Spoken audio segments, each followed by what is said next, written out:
dal marchese di Follipopoli. Ed io sono il conte, d'Alba Fiorita. Che contea comprata? Io ho comprata la contea, è vero, quando voi avete venduto il marchesato. Una donna che mai mi conviene di sentire. Una donna. Io certamente non vi è pericolo che per le donne abbia mai avuto a che dire con nessuno. Non le ho mai amate, non le ho mai stimate e ho sempre ritenuto che la donna sia per l'uomo un'infermità insopportabile. Mi inchino a questi cavalieri. Chi mi domanda di lor signori? Io vi domando, ma non qui. E dove mi vuole, eccellenza? Nella mia camera? Nella sua camera. Se ha bisogno di qualche cosa, manderò il cameriere a servirla. Venerdì 17 febbraio al Teatro Busan di Mogliano Veneto, la compagnia stabile del Leonardo ha rappresentato la commedia La locandiera di Carlo Goldoni. Lo spettacolo, con la regia di Giovanni Hangiaras, narra la storia di 4 uomini che corteggiano la giovane locandiera. Il marchese di Forlimpopoli, un tronfio ridicolo nobile decaduto, pretende l'amore di Mirandolina come un ovvio tributo dovuto al suo titolo. Il conte d'Alba Fiorita, che ha comprato il suo titolo, è altrettanto sicuro di poter ottenere l'amore prodigando per lei il proprio denaro. Fabrizio, il servitore della locanda, pensa di poter vantare dei diritti sulla ragazza, perché il defunto padre di lei avrebbe voluto il loro matrimonio. Ed infine il cavaliere di Ripafratta, sdegnoso e pieno di pregiudizi sulle donne, che pretenderà di essere ricambiato quando, dopo aver combattuto un'impossibile lotta con se stesso, accetterà di dichiararsi vinto proprio dalla femminilità di Mirandolina. Quanti vengono alla mia locanda? Tutti di me si innamorano e tutti mi fanno i cascamorti. E tanti mi esibiscono di sposarmi addirittura. Questo signor cavaliere, rustico come un orso, mi tratta così malamente. Questi è il primo forestiere capitato alla mia locanda, il quale non abbia avuto piacere nel trattare con me. Oh, non dico che tutti a un salto si abbiano innamorato, ma disprezzarmi così è una cosa che mi muove la bile terribilmente. È nemico delle donne? Non le può vedere? Non avrà ancora trovato quella che ci sappia fare. Ma la troverà. La troverà. E chi mi dice che non l'abbia già trovata? Un cavaliere della vostra sorta innamorarsi di una locandiera. Un uomo savio come siete voi a correr dietro ad una donna. Cavaliere mio, costei mi ha stregato. Pazzie, debolezze, quali stregamenti? Che significa che a me le donne non stregheranno? Le loro fattucchierie consistono nelle loro lusinghe, nei loro vezzi. E chi ne sta distante come fo io, non vi è pericolo che si lasci amaliare. E se le piacesse qualche cosa più dell'altra, lo dica con libertà. Vi ringrazio, ma neanche in questo modo riuscirete a fare con me quello che avete fatto con il conte e con il marchese. Che dite della debolezza di quei 2 cavalieri? Vengono alla locanda per alloggiare e pretendono poi di voler fare l'amore con la locandiera. Abbiamo altro in testa noi che dar retta alle loro ciarle. Se li trattiamo bene lo facciamo per tenerli a bottega. Poi io principalmente quando vedo che si lusingano mi diverto come una pazza. Ma Mirandolina non si innamorerà di nessuno di loro. Il marchese, il conte, il cavaliere, lo stesso Fabrizio, che pretende ancor prima del matrimonio di imporre a Mirandolina la sua tutela come erede designato del padre, pretendono l'amore della locandiera come se fosse loro dovuto. Amore è la parola convenzionale con cui, come tutti gli uomini, mascherano la loro imposizione. Così, se alla fine Mirandolina sposerà Fabrizio, lo farà soltanto perché avrà capito che in quella società una donna sola è troppo debole. Fabrizio, il più innocuo dei 3, il più gestibile, quello che in fondo sarà meno padrone.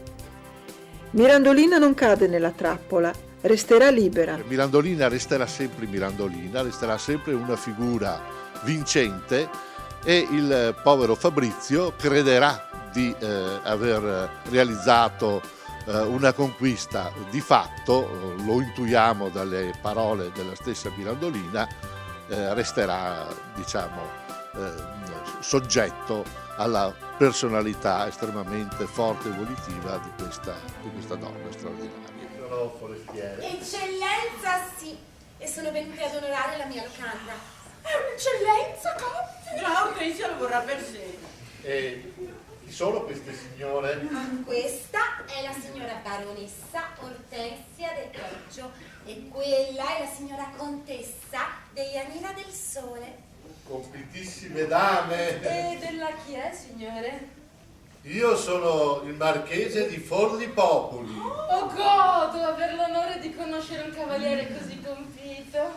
No, se vi potessi servire, comandatemi. Ho piacere che siate venuta ad alloggiare in questa locanda. Troverete una padrona di garbo. Il signor Marchese è un cavaliere pieno di bontà. Mi onora della sua protezione. Che bel fazzoletto, signor Marchese! Che ne dite? Bello, sono di buon gusto io? Oh, certamente, è di ottimo gusto. Avete fatto vedere il fazzoletto? Guardi un po', signor Conte, che bel regalo mi ha fatto il signor Marchese. Oh, è bravo il signor Marchese, bravo, bravo. Niente, bagatelle. Riponetelo via, non voglio che lo diciate, quel che fa non sa da sapere. Non sa da sapere e me lo fa mostrare. La superbia contrasta con la povertà. Cara Mirandolina, con licenza di queste due dame, avrei bisogno di parlarti. Ma se accomodi con libertà. Quel fazzoletto in tasca lo manderete a male. Lo riporrò nella bambagia, ciò che non si ammacchi. Ed ecco che perché voi abbiate il fornimento con me, io vi dono il gioiello. Oh, no, signor Conte, no, per carità. Ma cara Mirandolina, non vorrete mica farmi questa mala creanza? Quanto a questo, il signor Conte lo sa, io di male creanze non ne voglio fare a nessuno. Per non disgustarla, lo prenderò.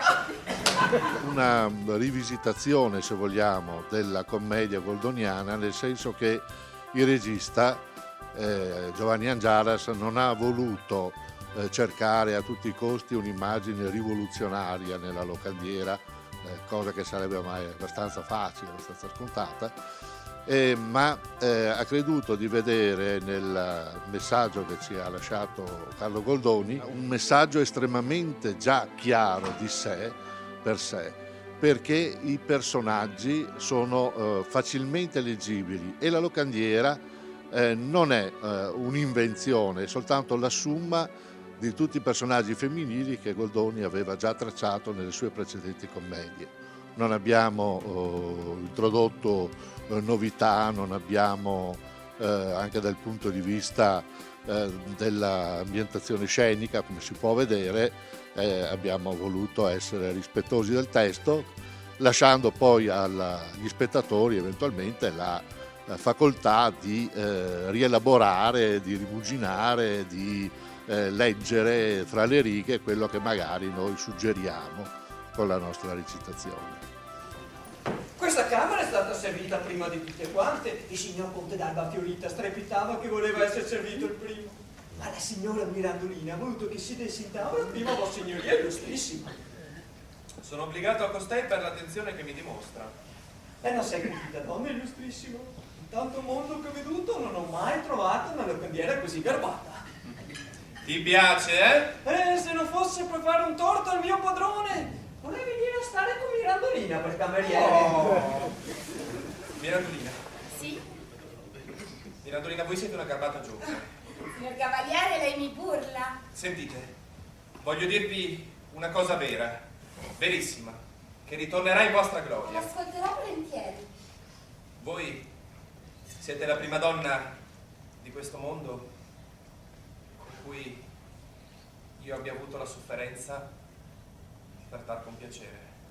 Le dirò, signor Cavaliere, che alle volte si danno questi sangui che si incontrano, questa simpatia, questo genio, si dà anche tra persone che non si conoscono. Pietà, Un uomo che fino a questa mattina non poteva vedere le donne, adesso chiede amore e pietà. Non può essere. Non gli appare. Non gli credo. Crepa, schiatta, impara a disprezzare le donne.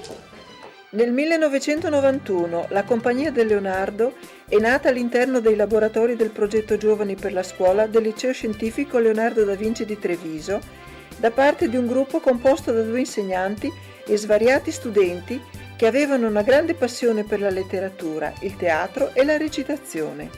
Ed è proseguita costituendosi in compagnia affiliata alla FITA, compagnia amatoriale naturalmente, a partire dal 2000.